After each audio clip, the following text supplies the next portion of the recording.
गायत्री परिवार के कर्तव्य धर्म पथ चैनल पर आपका हार्दिक स्वागत है। चलिए गायत्री मंत्र से शुरू करते हैं। ओम भूर्भुवः स्वः तत्सवितुर्वरेण्यं भर्गो देवस्य धीमहि धियो यो न प्रचोदयात्। अश्वमेध यज्ञ भूमि श्रृंखला 3 प्रस्तुत है। आज हम लोग इस पर चर्चा करेंगे कि अन्न की बर्बादी पर दोहरी नीति क्यों। यानी हम जो अश्वमेध यज्ञ मुंबई में अपनी आँख से देखे उसी पर आज हम चर्चा करेंगे। तो चलिए शुरू करते हैं। हम लोग कबीर नगर में, संत कबीर नगर में रहा करते थे। ठीक उसके सामने में माँ भगवती भोजनालय शांति कुंज हरिद्वार था।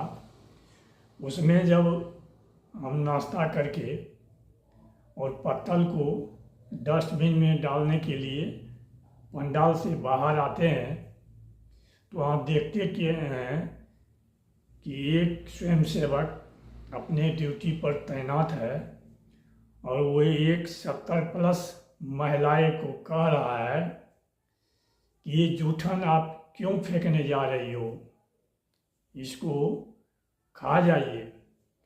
वो बूढ़ी औरत कह रही है हमको डायबिटीज है, चीनी है, हम ये आलू और चावल नहीं खा सकते हैं, हमारी बीमारी बढ़ जाएगी। इस पर वे स्वयंसेवक जवाब देते हैं, माताजी खा जाइए, आपको खाना पड़ेगा, खा लीजिए और अपने आवास में जाके दवाई ले लीजिएगा, कुछ नहीं होगा। हम ये सब बात सुने, वो महिला सहमी रह गई। हम उस स्वयंसेवक से कहते हैं, आप ये क्या कह रहे हैं भाई साहब, अन्न बर्बाद नहीं हो इसके चलते अपना स्वास्थ्य बर्बाद कर ले, क्या यह उचित है, ठीक है? तो वो स्वयंसेवक हमको कल जोड़ के और मस्ती झुकाते हुए कहता है, आप जाइए। हम चले गए, लेकिन हम ये इतना अनुभव किए, जब ये बात हम बोले तो उस औरत को साहस बढ़ी और वो स्वयंसेवक भी कुछ नहीं बोला। वो जाके जूठन में डाल दिया और पत्तल को पत्तल वाला डस्टबिन में डाल दी। अब कुछ आदमी को लगता होगा कि वो स्वयंसेवक ठीक ही कह रहा है कि अन्न को बर्बाद नहीं करें। पहली बात तो है कि अन्न की बर्बादी का जो शब्द है वो हमारे समझ से उचित नहीं लगता है, क्योंकि होना चाहिए खाद्य पदार्थ की बर्बादी ना हो। यानी हम लोग जो खाना खाते हैं उसकी बर्बादी नहीं हो। चलिए आगे चलते हैं। जिन आदमी को ये शंका होगा कि ये सही कह रहे हैं, वो आगे जो हम बताने जा रहे हैं वो सुनने के बाद अब विवश हो जाएंगे कि क्या सही है क्या गलत है। उसी दिन जब हम दिन का खाना खा के पंडाल से बाहर निकले और जहाँ डस्टबिन था वहाँ पर पहुँचे तो देखते हैं कि वहाँ पर दूसरा स्वयंसेवक खड़ा है और जो कोई भी पत्तल में जूठन लेकर आता था उसको कहता था कि जूठन को इस डस्टबिन में डालिए और पत्तल को उस डस्टबिन में डालिए। तो यहाँ देखिए, यहाँ जूठन को डस्टबिन में डालने के लिए कहा जा रहा है, ये नहीं कहा जा रहा है कि आप इसको खा जाइए, इसको आप क्यों बर्बाद कर रहे हैं। यही देखिए 2 ढंग का नीति हो गया। नाश्ता के समय कहा जा रहा था कि इस जूठन को आप खा जाइए, जबकि वो औरत बीमार थी, और भोजन के समय जो जूठन बचा है उसको डस्टबिन में डलवाया जा रहा है। अब देखिए यहीं 2 नीति हुआ कि नहीं हुआ।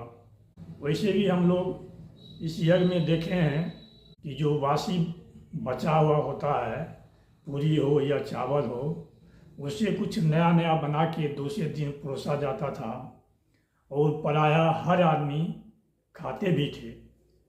इसका मतलब ये नहीं हुआ कि हम घर में भी ऐसा करते हैं। हो सकता है कुछ आदमी घर में ऐसा करते होंगे, अब जरा गौर फरमाइए कि होटल में अगर बच जाता होगा, रेस्टोरेंट में यदि बच जाता होगा, तो क्या उसको गर्म करके या उसी चीज़ को कोई नया रूप दे के दूसरे दिन आपको परोसा जाएगा तो आप खाएंगे, आप खाना पसंद करेंगे? तो होटल में या रेस्टोरेंट में जो बासी बच जाता होगा उसका क्या होता होगा? गुना भाग लगा लीजिए। या तो जानवर को दिया जाता होगा, या खुले में कहीं फेंक दिया जाता होगा, या ज़मीन के अंदर गाड़ दिया जाता होगा। यही होता होगा ना। अब आगे चलिए और आगे भी बताते हैं। जब एक ही सब्जी बहुत मात्रा में एक क्षेत्र में उपजता है तब क्या होता है? सब्जी लेने वाला कोई नहीं होता है। उस सब्जी को उखाड़ कर किसान फेंक देता है, कचरे में फेंक देता है, जहाँ जाके जानवर खाता है। जानवर भी कितना खाएगा? वो सड़ गल जाता है, खाद बन जाता है। कैसे टमाटर बर्बाद हो रहा है, सब्जी बर्बाद हो रहा है। तो ये बात सही है कि अन्न की बर्बादी, यानी हम जो लोग जीवन जीने के लिए जो चीज़ हम लोग खाते हैं उसकी बर्बादी नहीं हो, ये बात सही है। लेकिन ये निर्भर करता है परिस्थिति पर कि कैसी परिस्थिति है। अन्न की बर्बादी उचित है या अनुचित, ये परिस्थिति पर निर्भर करता है। अब कोई ऐसा तो नहीं करेगा कि अन्न बर्बाद ना हो, इसके चलते इतना खा ले कि वो स्वयं बर्बाद होने लगे। अब वैसे भी देखिएगा, जिस खलिहान में अन्न तैयार किया जाता है वहाँ भी अन्न की बर्बादी होती है। पहले ज़माना में बैल से फसल का दौनी होता था, गेहूँ हो या चना हो, उसमें बैल चना खा जाता था, गेहूँ खा जाता था, और गोबर से चना और गेहूँ निकलता था। क्या वो चना और गेहूँ बर्बाद नहीं हुआ? अब देख लीजिए रेलवे रैक पॉइंट पर जहाँ पर अनाज उतारा जाता है, वहाँ देखिए, बल्कि वहाँ बहुत ख्याल रखा जाता है कि अन्न बर्बाद नहीं हो, फिर भी बर्बाद होता है। गेहूँ गिर जाता है, चावल गिर जाता है, जो भी अन्न लाया जाता है वो मिट्टी में मिल जाता है, कंकड़ पत्थर में मिल जाता है, तो बर्बाद तो होता ही है। इसलिए अन्न की बर्बादी उचित है कि अनुचित, ये परिस्थिति पर निर्भर करता है। और हम लोगों को बिना सोचे समझे किसी पर इस ढंग का दबाव नहीं डालना चाहिए कि तुम खा लो, खा ही लो, बर्बाद मत करो, और उसको खाने से उस आदमी का स्वास्थ्य खराब हो जाए। एक परंपरा चल गई और हम उसको निभाने में लगे हुए हैं, जरूरी नहीं है ये सोचें कि समय बदल गया है, परिस्थितियां बदल गई हैं, इसके अनुसार हमें क्या करने की आवश्यकता है। तो चलिए आज बस इतना ही। वीडियो के अंत तक बने रहने के लिए धन्यवाद। ओम शांति, ओम शांति, ओम शांति।